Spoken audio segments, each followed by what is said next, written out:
ಕನ್ನಡ ನ್ಯೂಸ್ಗೆ ಸ್ವಾಗತ. ನಾನು ಪವಿತ್ರ ಗೌಡ. ಮಹಿಳಾ ಸಮುದಾಯವನ್ನೇ ಅಪಮಾನಿಸುವಂತಹ ಹೇಳಿಕೆ ನೀಡಿದ್ದ ಆರ್ಎಸ್ಎಸ್ ನಾಯಕ ಕಲ್ಲಡ್ಕ ಪ್ರಭಾಕರ್ ಭಟ್ ಹಾಗೂ ಬಿಜೆಪಿ ಸಂಸದ ಅನಂತಕುಮಾರ್ ಹೆಗಡೆ ವಿರುದ್ಧ ಕ್ರಮ ಕೈಗೊಳ್ಳಲು ಹಿಂದೇಟು ಹಾಕುತ್ತಿದ್ದಾರೆ ಎಂದು ಪರಿಷತ್ನ ಕಾಂಗ್ರೆಸ್ ಸದಸ್ಯ ಬಿಕೆ ಹರಿಪ್ರಸಾದ್ ಹೇಳಿದ್ದಾರೆ. ಸಂಸದ ಅನಂತಕುಮಾರ್ ಹೆಗಡೆ ಮುಖ್ಯಮಂತ್ರಿಗಳನ್ನ ನಿಂದಿಸಿರುವುದು ಮಾತ್ರವಲ್ಲದೆ ಮಸೀದಿಗಳನ್ನ ಹೊಡೆದು ಹಾಕಬೇಕು ಎಂದು ಪ್ರಚೋದನಕಾರಿ ಹೇಳಿಕೆಯನ್ನ ನೀಡಿದ್ದಾರೆ. ಕೋರ್ಟಿನ ಆದೇಶದ ಪ್ರಕಾರ ಪ್ರಚೋದನಕಾರಿ ಹೇಳಿಕೆ ನೀಡಿದವರ ವಿರುದ್ಧ ತಕ್ಷಣ ಎಫ್ಐಆರ್ ದಾಖಲಿಸಿ ಬಂಧಿಸಬೇಕು, ಆದರೆ ಅವರ ವಿರುದ್ಧ ಯಾವುದೇ ಕ್ರಮಗಳಾಗುವುದಿಲ್ಲ ಅಂತ ಹೇಳಿ ಬೇಸರವನ್ನು ವ್ಯಕ್ತಪಡಿಸಿದ್ದಾರೆ. ಕಾಂಗ್ರೆಸ್ ಮುಖಂಡರ ಮನಸ್ಥಿತಿ ಇಟಲಿಯದ್ದು. ಅವರಿಂದ ರಾಮನ ಬಗ್ಗೆ ಏನು ಅಪೇಕ್ಷೆ ಮಾಡಲು ಸಾಧ್ಯವಿಲ್ಲ ಎಂದು ವಿಪಕ್ಷ ಉಪನಾಯಕ ಹಾಗೂ ಶಾಸಕ ಅರವಿಂದ್ ಬೆಲ್ಲದ್ ಹೇಳಿದ್ದಾರೆ. ಇಟಲಿಯ ಕ್ಯಾಥೋಲಿಕ್ ಮೂಲದ ಅಧ್ಯಕ್ಷರನ್ನ ಕಾಂಗ್ರೆಸ್ ಸಾಕ್ತಿದೆ. ರಾಹುಲ್ ಮತ್ತು ಸೋನಿಯಾ ಗಾಂಧಿ ರೀತಿಯಲ್ಲಿಯೇ ಕಾಂಗ್ರೆಸ್ ಮುಖಂಡರ ಮನಸ್ಥಿತಿ ಬೆಳೆದಿದ್ದು ಅವರನ್ನ ಮೆಚ್ಚಿಸಲು ರಾಮ ಮಂದಿರದ ಬಗ್ಗೆ ಕೆಟ್ಟ ಮನಸ್ಥಿತಿ ಪ್ರದರ್ಶಿಸುತ್ತಿದ್ದಾರೆ. ಅವರಿಂದ ರಾಮನ ಬಗ್ಗೆ ಏನು ಅಪೇಕ್ಷೆ ಮಾಡಲು ಸಾಧ್ಯವಿಲ್ಲ. ಆರಂಭದಲ್ಲಿ ರಾಮ ಕಾಲ್ಪನಿಕ ಎಂದಿದ್ರು ಅಂತ ಹೇಳಿ ಕಿಡಿಕಾರಿದ್ದಾರೆ. ಅಯೋಧ್ಯೆಯಲ್ಲಿ ಶ್ರೀರಾಮ ಮಂದಿರ ಪ್ರಾಣ ಪ್ರತಿಷ್ಠಾಪನೆ ಕಾರ್ಯಕ್ರಮ ಇದೇ 22ರಂದು ನಡೆಯಲಿದೆ. ಆ ದಿನ ಅಶಾಂತಿ, ಅಡ್ಡಿ, ಆತಂಕ, ಅಹಿತಕರ ಘಟನೆ ಉಂಟಾಗದಂತೆ ರಾಜ್ಯ ಸರ್ಕಾರ ಮುನ್ನೆಚ್ಚರಿಕೆ ವಹಿಸಬೇಕು ಎಂದು ಬಿಜೆಪಿ ರಾಜ್ಯಾಧ್ಯಕ್ಷ ಮತ್ತು ಶಾಸಕ ಬಿವೈ ವಿಜಯೇಂದ್ರ ಅವರು ಆಗ್ರಹಿಸಿದ್ದಾರೆ. 22ರಂದು ಸರ್ಕಾರಿ ರಜೆ ಘೋಷಿಸಲು ಮನವಿ ಮಾಡಿದ್ದಾರೆ. ಅಲ್ಲದೆ ಪಿವಿಆರ್ ಚಿತ್ರಮಂದಿರಗಳಲ್ಲಿ ನೇರ ಪ್ರಸಾರ ಇರಲಿದೆ. ಜನರು ಉತ್ತರಾಭಿಮುಖವಾಗಿ 5 ದೀಪ ಬೆಳಗಿಸಲು ವಿನಂತಿಸಿದ್ದಾರೆ. ಕರ್ನಾಟಕ ಹೈಕೋರ್ಟ್ ಮುಖ್ಯ ನ್ಯಾಯಮೂರ್ತಿ ಪ್ರಸನ್ನ ಬಾಲಚಂದ್ರ ವರಾಳೆ ಅವರನ್ನ ಸುಪ್ರೀಂ ಕೋರ್ಟ್ ನ್ಯಾಯಮೂರ್ತಿ ಹುದ್ದೆಗೆ ನೇಮಿಸಲು ಕೊಲಿಜಿಯಂ ಶಿಫಾರಸು ಮಾಡಿದೆ. ಪರಿಶಿಷ್ಟ ಜಾತಿಗೆ ಸೇರಿದ ಹೈಕೋರ್ಟ್ನ ಅತ್ಯಂತ ಹಿರಿಯ ನ್ಯಾಯಮೂರ್ತಿಯಾಗಿರುವ ಪಿಬಿ ವರಾಳೆ ಅವರು ದೇಶದಾದ್ಯಂತ ಹೈಕೋರ್ಟ್ಗಳಲ್ಲಿ ಮುಖ್ಯ ನ್ಯಾಯಮೂರ್ತಿ ಹುದ್ದೆ ನಿರ್ವಹಿಸುತ್ತಿರುವ ಪರಿಶಿಷ್ಟ ಜಾತಿಗೆ ಸೇರಿದ ಏಕೈಕ ಮುಖ್ಯ ನ್ಯಾಯಮೂರ್ತಿಯಾಗಿದ್ದಾರೆ. ಪಕ್ಷದ ವಿಪ್ ಉಲ್ಲಂಘಿಸಿದ ಆರೋಪದಲ್ಲಿ ಅನರ್ಹಗೊಂಡ ಸ್ಥಳೀಯ ಸಂಸ್ಥೆಯ ಸದಸ್ಯರು ಮುಂಬರುವ ಚುನಾವಣೆ ಮತ್ತು ಉಪಚುನಾವಣೆಯಲ್ಲಿ ಸ್ಪರ್ಧಿಸುವುದಕ್ಕೆ ನಿರ್ಬಂಧವಿರುವುದಿಲ್ಲ ಅಂತ ಹೇಳಿ ಹೈಕೋರ್ಟ್ ಸ್ಪಷ್ಟಪಡಿಸಿದೆ.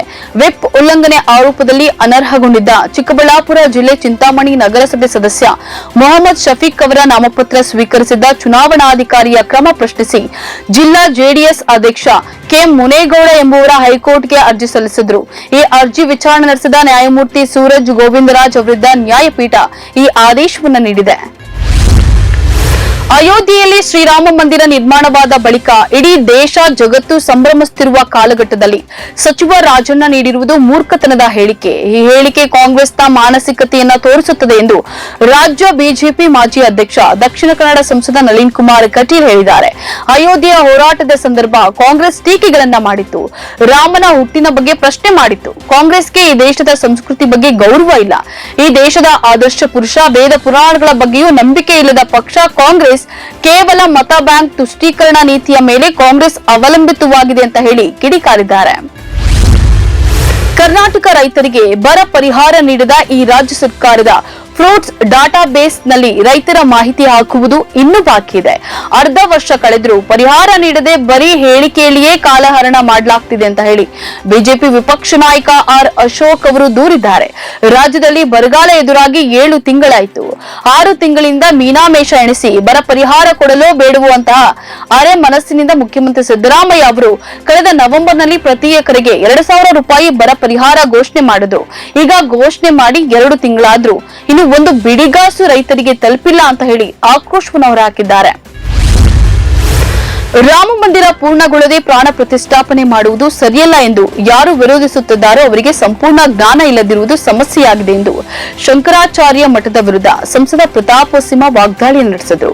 ದೇಶಾದ್ಯಂತ ಯಾವುದೇ ಭಾಗಕ್ಕೆ ಹೋದ್ರೂ ಮಂದಿರ ಇಂಥವರು ಕಟ್ಟಿಸಿದ್ರು ಎನ್ನುವುದಕ್ಕಿಂತ ಚೋಳರು, ಹೊಯ್ಸಳರು, ಕದಂಬರು, ವಿಜಯನಗರ ಸಾಮ್ರಾಜ್ಯ, ರಾಷ್ಟ್ರಕೂಟರ ಕಾಲದಲ್ಲಿ ಎಂದು ಹೇಳಿ ಒಂದೊಂದು ರಾಜ ಮನೆತನ ಕಟ್ಟಿದ್ದು ಎಂದು ಹೇಳುತ್ತವೆ. ಒಂದು ದೇವಸ್ಥಾನ ಕಟ್ಟಲು 100-100 ವರ್ಷಗಳು ಬೇಕು. ಬೇಲೂರಿನ ಚನ್ನಕೇಶವ ದೇವಸ್ಥಾನ ಕಟ್ಟಲು 103 ವರ್ಷ ಬೇಕಾಗಿತ್ತು ಎಂದು ಹೇಳುವುದರ ಮೂಲಕ ಪೂರ್ಣಗೊಳ್ಳದ ರಾಮ ಮಂದಿರವನ್ನ ಸಮರ್ಥಿಸಿಕೊಂಡಿದ್ದಾರೆ. ಸಿಖ್ ಪ್ರತ್ಯೇಕತಾವಾದಿಯನ್ನ ಅಮೆರಿಕದಲ್ಲಿ ಹತ್ಯೆ ಮಾಡಲು ಸಂಚು ರೂಪಿಸಿದ ಪ್ರಕರಣದಲ್ಲಿ ಆರೋಪಿ ನಿಖಿಲ್ ಗುಪ್ತಾ ಎಂಬಾತನನ್ನ ಅಮೆರಿಕಕ್ಕೆ ಗಡೀಪಾರು ಮಾಡಲು ಝೇಕ್ ಮೇಲ್ಮನವಿ ನ್ಯಾಯಾಲಯ ತೀರ್ಪು ನೀಡಿದೆ ಎಂದು ನ್ಯಾಯ ಸಚಿವಾಲಯ ಹೇಳಿದೆ.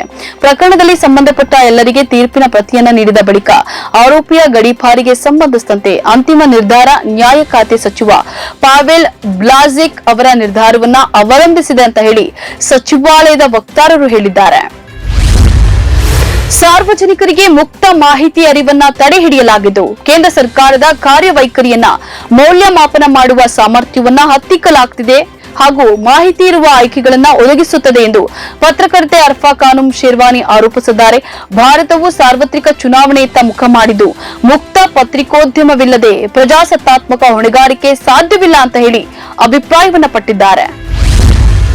ಇವೆಷ್ಟು ಈ ಕ್ಷಣದ ನ್ಯೂಸ್ ಅಪ್ಡೇಟ್. ಸಮಾಜಕ್ಕಾಗಿ ನೋಡ್ತಾ ಇರಿ ಕನ್ನಡ ಒನ್ ನ್ಯೂಸ್. ನಮಸ್ಕಾರ.